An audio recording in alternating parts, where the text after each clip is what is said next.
Good evening. Southern suburbs rail commuters will yet again be hit with lengthy delays along the plagued Seaford Line. 35 kilometres of faulty wiring has to be ripped up and replaced, forcing the line's closure over the holiday period. Adam Hegarty joins us live from the railway station. Adam, what's the government's explanation? Well, Beck is putting the blame on the supplier of the faulty wiring, saying it not only let the state government down, but also the contractor during the construction of the upgraded and electrified Seaford Line. It's also tried to reassure the public in announcing this today that doing this over, or repairing it over the holiday period, is the best time of year to do so. It says that you're not going to see anywhere near these numbers of commuters during that quieter period. But it hasn't stopped questions being raised today, of course, in particular from the opposition and some commuters about why it's taken the state government so long to act. This was the first sign of trouble after the South's long-awaited electric rail upgrade, wire snapping off in the path of a train at Seaford 18 months ago. We've raised it a number of times with the Minister in Parliament and nothing's been done. People's safety is at risk and the government really has let this slip.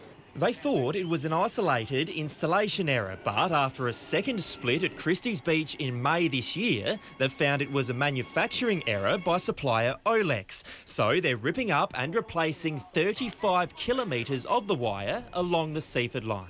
We are absolutely furious that we have invested hundreds of millions of dollars to give the best possible service to commuters, and it's been interrupted because we've been let down by one of the suppliers. It means the entire line from Seaford to Adelaide will be closed on December 27 and 28 from 8 o'clock, then all day on the 2nd and 3rd of January, before it's again closed between Seaford and Brighton for 3 weeks, meaning southern suburbs residents will once again suffer through the pain of substitute buses. You're sitting there waiting, wondering where the bus is because it just doesn't run to time.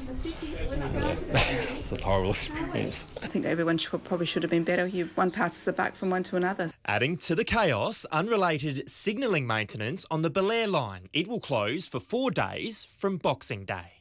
We apologise in advance for any inconvenience that might cause, but it is the best time of the year to do this work. So, Beck, that was the lead contractor you just heard from there. And I guess one consolation for commuters is taxpayers won't have to pay for any of these works. The company there says it will cover the cost. It does remain to be seen, though, whether that company will try and be reimbursed by the supplier. It is also keeping the cost of this work very close to its chest. It's saying it's commercial in confidence, but of course, with 35 kilometres to fix up, you wouldn't imagine that would be cheap. No, thank you, Adam.